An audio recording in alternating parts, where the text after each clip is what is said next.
Okay, so I'm making my husband some, good morning. It is Monday morning. I was just about to just start explaining a recipe I was doing, and then I was like, wait a minute, I'm not even vlogging. I've got to, like, do an introductory thing. Super quick. I am meal prepping a few things this week. I'm going to make Michael some, Michael's my husband, if you don't know that, some, like, bean and cheese and rice and ground meat burritos to freeze so that he can just pull like 2 out for his lunches that he takes to work. But I thought I would just show y'all. Okay, so here are the ingredients that I'm working with. In the past, I had asked if people wanted to see like some more cost-effective meals, and I feel like this is one because I know when you get like the little can of refried beans that there are, I think they're like 16-ounce cans and they're like over $1. So these right here are, I think I used to pay literally like 70 to 80 cents for beans at our store. We're in North Louisiana. Now they are as much as $1.50, but I feel like it's still cheaper because this is a pound of beans. And then all this stuff, the amount that you would use from it is literally pennies on the dollar. And you pretty much have all this on hand anyways. But, so I'm doing mine in a pot. It's 11:37. So by the time I get this on, it'll probably be 11:45. And I will let y'all know how long I cook them. But the recipes I looked at, most people done them in the crock pot, but I'm just going to show y'all how I'm going to do it in this pot. Okay, so one thing that I did forget to mention is on the onion, you actually want to cut this, slice it, and then grill it a little bit because you want like that caramelized onion taste. So I'm just going to go ahead and pour all of this except for the butter. The butter is like one of the last steps, so I'm going to set this aside. I'm going to go ahead and pour all of this in the pot and just set it aside, and then I'm going to slice my onion up. I'm actually probably just going to use my griddle since I've had it out. We had breakfast for dinner last night. To go ahead and get these beans going, I'm just going to pour the beans directly into the pot. Well, after I rinse them. I'm just going to rinse them off. And then once they're rinsed, so those looked okay. So I'm just going to pour those straight in there. And then I have 6 cups of water I'm going to pour directly over the top. And then I have 2 chicken bouillon cubes. I use the Knorr brand on chicken and beef, but I had a substitution on the beef, so that's why they look a little different. You're just going to drop these over the top. I always struggle getting these open.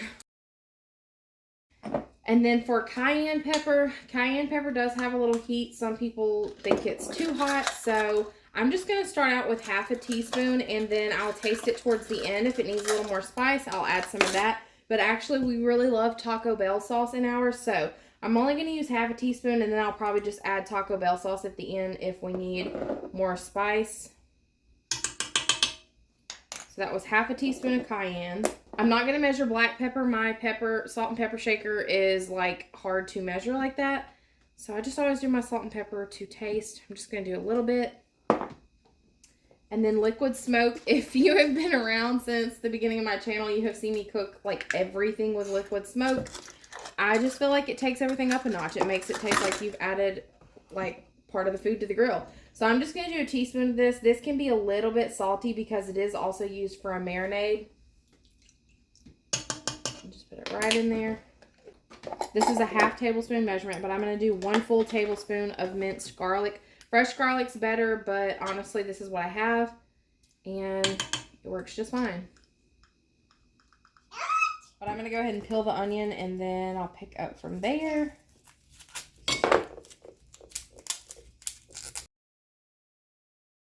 Okay, so once your onion is peeled and looks like this, you're going to, I'm left-handed and it's hard for me to remember like to point things where y'all can actually see. But I'm just going to cut this into a few rough slices.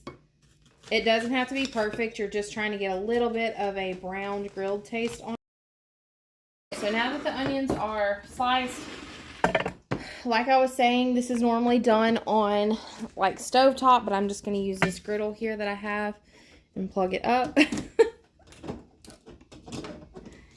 So I'm just going to turn it up all the way to like 400. But on the stovetop, you do medium to high heat. And then I'm going to use olive oil. You can use whatever cooking oil you like. and just get a good drizzle on here. Probably 1 to 2 tablespoons. Why is that so satisfying? Does anyone else find weird things like this super satisfying?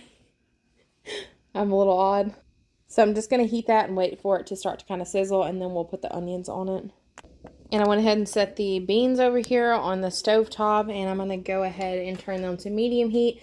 I'll adjust the heat if necessary, but generally when I'm simmering something like beans, I keep mine on like 3 to 4 once it reaches a simmer. So that's like low to medium heat or so. But I'm going to include the recipe in the description and hopefully include the adjusted cook times if I can get it all wrote down. Okay, so we've got a good enough sizzle going on here. I tested it with a piece of onion, so I'm just going to start laying these rounds directly on here.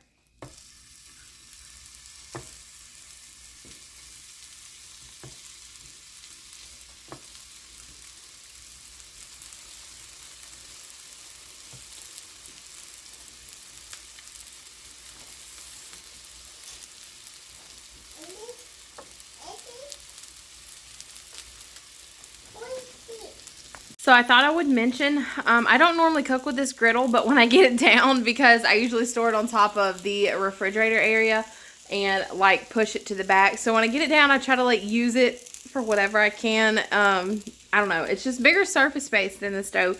But I thought I would mention, I did try out, if you haven't seen that vlog yet, I did try out one of the smokeless griddle / grill things. I was so excited for it. We wanted a new grill. Our charcoal grill on the... I'm so like... I'm trying to catch up with my thoughts here. Our charcoal grill on the porch, the cover didn't get put back on it. And we didn't really use it throughout like pregnancy. The last time we grilled was the night before I had Willow. And then we did not use it again until Valentine's Day this year. So for 2 years it didn't get used. And I didn't even think about it. I was, you know, busy taking care of a newborn and dealing with all that, trying to feed her, all that stuff. So it got rusted and we needed a new one. So we got rid of that one. And when we got our tax refund, we were going to get like a gas grill and didn't end up getting one because I tried one of those smokeless grills. Everybody was talking about how good they were, that they didn't smoke your house up. They tasted just like a grill, that it was so handy, all that. I tried it and it was not what everybody I was hearing reviews from was saying. For now, I'm waiting for these to brown. Willow's over there whining. She's ready to get out of her high chair, so I'm going to go put her in there, get her set up with a cartoon or a book or something, and then I'll come back in here and turn these and then put them in the pot and let her set up in there with her toys. Y'all, this smells so good in here. I want to actually get like little grill marks on them, so probably going to have to turn them a few times. And then drizzle a little bit more oil on both sides.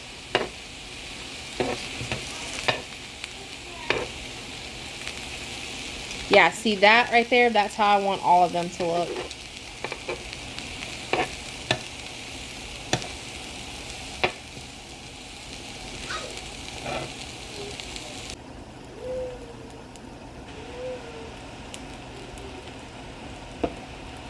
So these are starting to simmer just a little bit. I'm going to give them a quick stir just to stir that seasoning in. By the time the onions are done and I just throw them in on top of this, this should be simmering enough that I will bump it back down from medium to low heat. I feel like I should also mention Michael does not eat pieces of onions. He only eats them minced up into food. So at the end where I mash this all together, the parts that don't cook into the beans or like mash up into there, I'll either cut smaller or remove. I always have my cup sitting in the background, totally random, but my coffee changes from week to week depending on what I want. But lately I've been drinking the Stoke coffee, and I never use like sugared creamer except for in the fall and winter when they have the seasonal flavors. But I love this one, so on occasion I'll get it and mix it with some milk. It's not that bad. It's like 35 calories for 1 tablespoon, so I'll use 2, and that's like 10 grams of sugar, and then mix some milk with it. Helps me get some calcium in from drinking milk too. Also, if y'all can see how crazy my fridge is, I'm also going to have a deep clean of the fridge. This all needs to be condensed down. There's just a whole lot that needs to happen here. The drawers need to be better organized, and I think they're under like $5. I think I'm going to get some little decals even to go on the containers and drawers. I think that would look cute. But yeah, there's just a lot going on in here, and I'm going to do a video on that And at the same time, I'll probably also clean the oven out, so stay tuned. I'm just giving these a little flip again.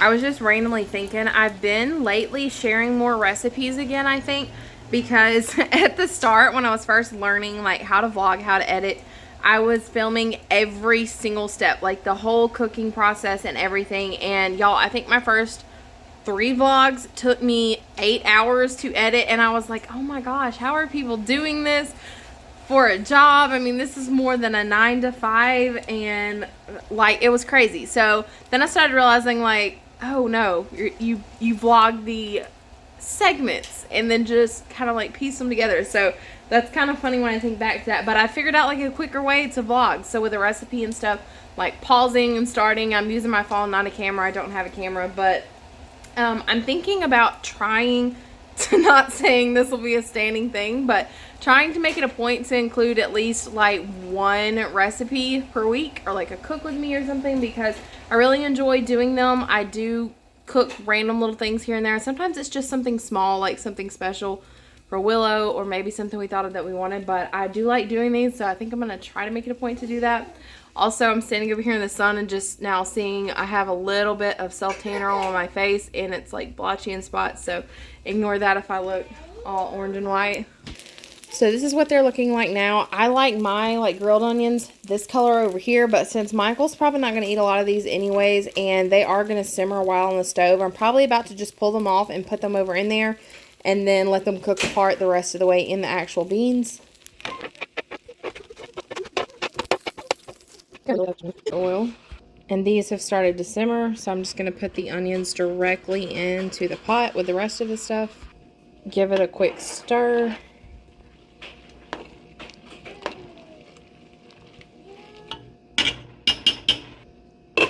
Cover it with the lid. Bump it down to 3 or medium to low heat. So I'm going to count this as cooking since 12. So I'll pick back up, and anytime I'm simmering beans, soup, anything that I cook on the stove, usually every half hour I check it and stir it if needed.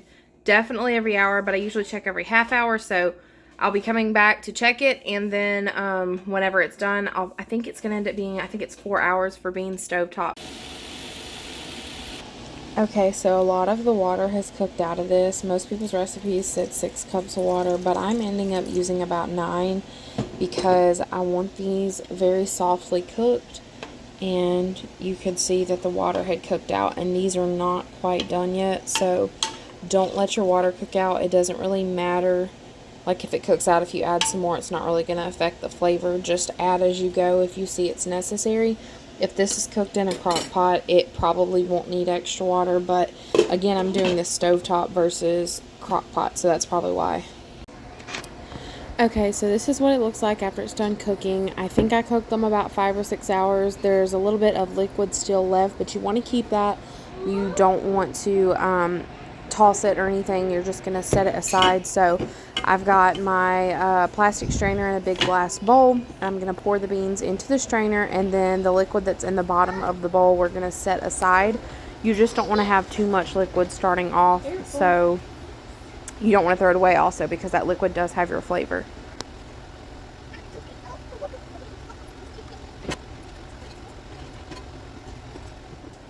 And once you have that separated, you're going to take a potato masher or just a masher utensil, whatever. This is the one that I have. I like this one for mashing beans better than I do like the traditional wire one. And you're just going to mash the beans till your desired consistency. We like ours really pureed, like really, really fine. You could also use an immersion blender, I've heard, but I don't have one of those, so we're doing it the good old-fashioned way.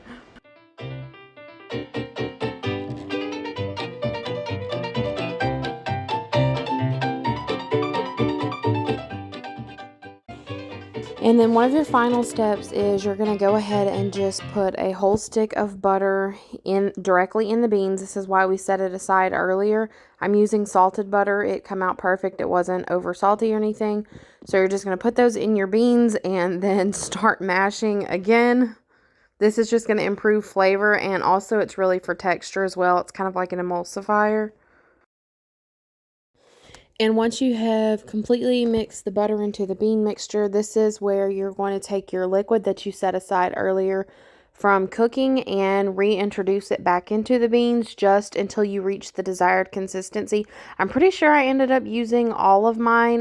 You kind of want to just do a little at a time just so that you don't end up with them being a little too soupy. If they do end up getting too much moisture in them, like if you over pour, you can just put them back on the stove and turn them on and cook the liquid back into them. It's not going to hurt anything. And let me just say, if you need a good arm workout, this is definitely it. And for your last step, pretty much, just going to add some hot sauce. We love the Taco Bell hot sauce, or sometimes we use the mild. So this is optional. If you don't want yours to have any spice, you don't have to add it. But I feel like traditionally it just tastes so much better with a little bit of spice. So I ended up putting a good bit of this in there. I just tasted like every few tablespoons or so that I put in there. But again, this is optional. So we did end up making these quite spicy for us. But they were also supposed to be going into like burrito wraps or whatever. So the spice would have been okay. And I don't have a recipe for this, but while I was doing this, I had some homemade lower calorie chicken gnocchi soup going for me and Willow to eat that night. Michael doesn't eat this, and I just had to show y'all because it smelled and tasted so good. It is several days, I don't even know how many days past when I filmed this footage, but thought I should just do a really quick explanation rather than try to like delete footage and make it make sense. It was before I started having dental issues, which I've gotten taken care of for the most part now. So I had planned to meal prep, not even gonna lie, just being honest here. I had planned to meal prep like 3 or 4 things that day and the next day. I ended up meal prepping some soups for when after I had my dental procedure where I could have something to eat and not have to worry about cooking really. And then I didn't meal prep a few of the things I had planned. So the burritos I completely forgot about. So I cleared the refrigerator out and cleaned it and cleaned the kitchen and everything. And in my mind I was like, okay, I'm done with kitchen work. And I accidentally took the bowl that I had made the homemade refried beans in, and I pushed it to the back of the fridge and forgot about it. And it had been way too long at the point that I realized that bowl had been pushed to the back, and I never got to make them. So long story short, that didn't even happen. And tasted them, and then also like the night after I made them, I think I had made like homemade tacos, and Michael ate some of them, so he did get to eat some. I just felt so bad. I'm glad I didn't spend more money on it than what I did. It literally comes out to just a few dollars, but ended up having to toss that. It was not good. Was not going to eat food that was that old at that point. I don't even know how the bowl, it was a big bowl, and I don't even know how I got pushed that far back in the fridge, but I didn't want to just waste the footage since I went to the trouble of doing that. So I went ahead and threw this up here, so I guess that you could just have the recipe for the beans, but that's what happened. I didn't want to just delete the footage and go on, and I've been spending this week, this is now like week 2 after I had my teeth removed, so I've been like clearing footage out of my phone. I'm trying to get back to like vlogging and then uploading that footage within the week of vlogging it versus being 2 weeks out, because I just like it being more real time. So I remembered I had that footage, so that's why I went ahead and threw the vlog together where you could at least have the recipe for that. But I will say that they turned out really good. I do not really care for a lot of beans or refried beans specifically, but I actually thought those tasted really good. So thought I'd put this up there for a recipe, and also that way in the future if I want to look back and actually do the meal prep again, I can. But anyways, thank you for watching this kind of ditzy vlog, I guess. Not really a full vlog to a degree, but I'll try to do better next time. I'll try to remember the meal plan. Just wanted to be realistic and share the footage that I had. So I guess the next vlog hopefully will be better for y'all.